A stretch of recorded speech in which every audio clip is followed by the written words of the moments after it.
Hello, I'm Paul Michelman, Director of Content for Harvard Business Digital, and our guests today are Dave Ulrich and Norm Smallwood, authors of Leadership Brand, developing customer-focused leaders to drive performance and build lasting value. Dave and Norm are co-founders of the consulting firm, the RBL Group. Dave is also a professor at the University of Michigan. Dave, Norm, thanks for joining the program today. Thank you. Thank you, Paul.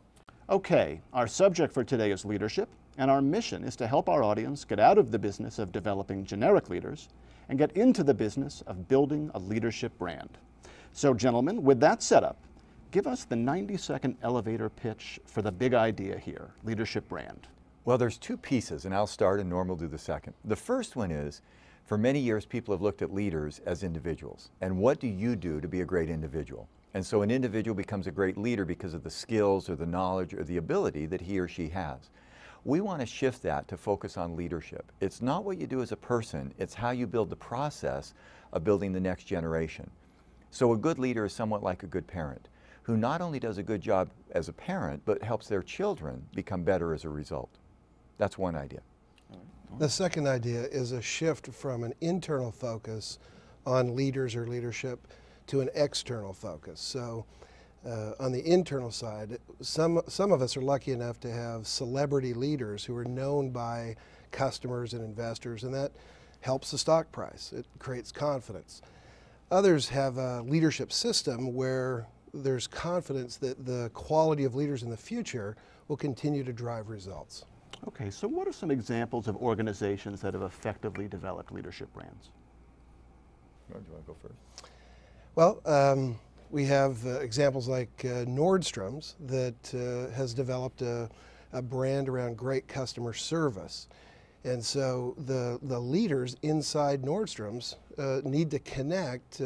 Leadership needs to be the bridge between customer expectations of service and employee action. So great leaders at Nordstrom's would need to be sure that employees always deliver the service experience that's expected. Mm-hmm. Another good example might be Apple. Again, leadership brand is when the external customer expectations translate to a set of employee actions. So a good leader isn't a good leader because he or she knows something, it's that they know something that will add value to the customer. Well, Apple wants to be known as a great design and innovative firm. So they would hire leaders and make sure that their leaders are design and innovative. And if they can build that into their leadership, then their employees inside the company do things that are consistent with the customer expectations outside. Apple's an example, Nordstrom's an example, Walmart's an example around managing price, and so their leaders are more cost effective. The definition of leadership should be tied to customer expectations. Okay. In your book, you provide a step-by-step guide for organizations to build a leadership brand. Why don't we walk through those steps today? First off, you say you've got to nail the leadership fundamentals. What we found in our work is that every leader in any company, big company, small company, public company, privately traded company, has to do a certain set of things. In fact, what we did is we went to 15 thought leaders in leadership, the best known people we could find, and we asked them, what % of leadership is the same stuff? Everybody's got to have it. And what we found is somewhere between 60 and 70%, that every leader's got to nail the fundamentals. They've got to do the basics well.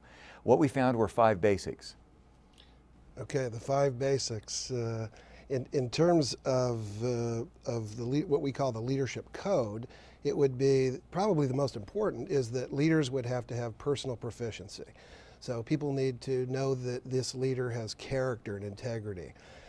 Then, in addition to that personal proficiency or authenticity or emotional intelligence, things like that, the leader would need to be a strategist, set a direction for the future.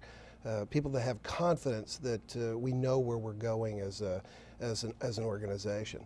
The third piece would be that we need to have executors, leaders who make sure that people are accountable and that goals are clear, there's clear measures, there's feedback and consequences for execution. And then then talent developers, which is again short-term, getting the most out of the people in the organization. And finally, the long-term human capital developer. We're building the next generation of talent and the critical jobs that create wealth for the organization are being built so that we can execute the strategy, and also so that we create confidence in the future in terms of talent. So Norm, are these all different individuals fulfilling these roles, or does each leader need to fulfill all of these roles? Well, as Dave said, when we did this research about the leadership code, the idea was that these are what's known to be all of these 5 things need to be covered by any leader to be effective. And clearly, some leaders will be stronger in some of the areas than others, but every leader needs to have all of these. And a leadership team hopefully will have strengths across the board and be able to select based on the overall 5 competencies or domains of the code. Got it. So we've got the core competencies nailed. Now we need to connect executives' abilities to the reputation the company wants to have. How do we go about doing that? What that does is it starts with the customer. Generally what we do to figure out the right competencies, we find 30 leaders who were successful, 30 who weren't, and we do critical incident interviews.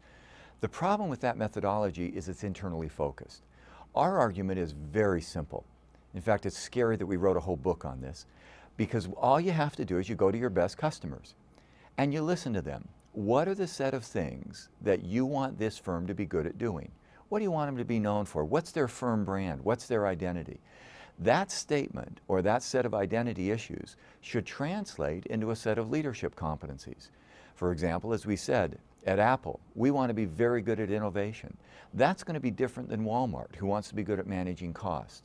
And based on that external view, we build a leadership model consistent with customer expectations. When we took this idea to some business leaders, their first thought was, well, you're rediscovering competencies.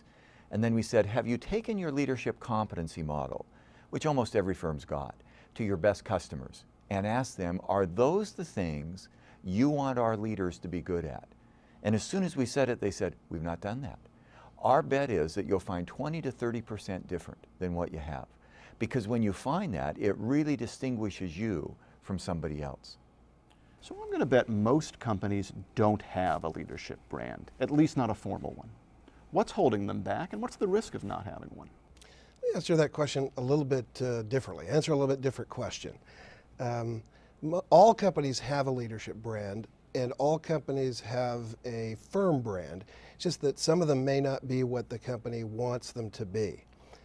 So if you think about what we mean by firm brand, it's how does this company want their target customers to describe them? So when we think about Nordstrom's, they want to be described in terms of the kind of service that they deliver to their customers. If going back to Dave's answer or discussion about Apple, they want to be known for innovative new products. So all companies have a way that they'd like to be described, but sometimes that isn't exactly the way customers would describe them. Think of most airlines we travel on today. It isn't exactly the experience that we'd like to have. So if we think about leadership brand is the bridge between that firm brand, the way that we want customers to describe us, and employee actions.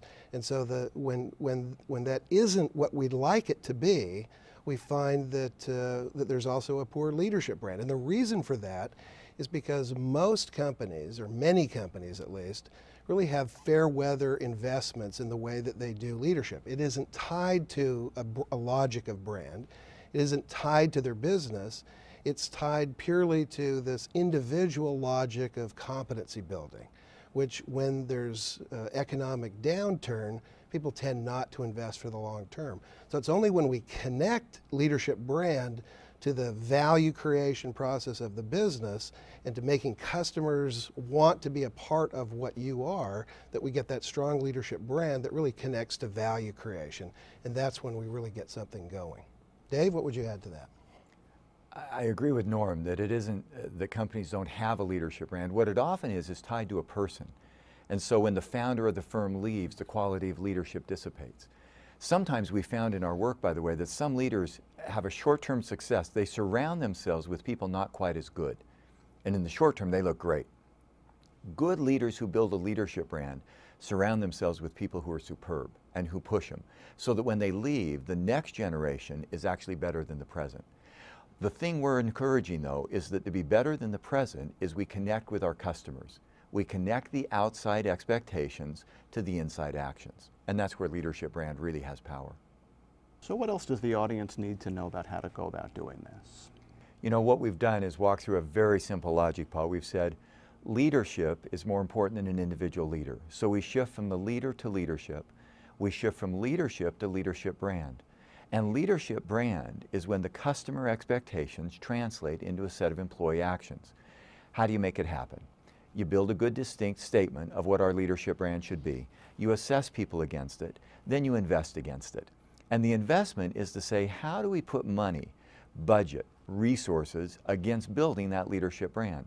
That might include training, good training. Good training is not a tourist activity. It's not travel in a city, take pictures, and go home and pretend you were there. Good training is a guest. A guest in a city experiences the city. They walk around, they feel it. In executive development or leadership development, we should have our leaders become guests. Make the training part of business. Have customers come, have managers present, have action learning projects. Make it a guest experience. In addition to that, we should have job assignment and job experience, and making sure that our people learn by having challenging and difficult jobs. And third, and the most innovative we find, is life experience. Any of us who've had children have learned about performance appraisal and how to give feedback or how not to give feedback. If we can transfer that knowledge from our life into our business setting, we're going to be more able to build leadership. So the investment comes from training, job assignment, and life experience. And when we couple those in, we've invested well with what we've done.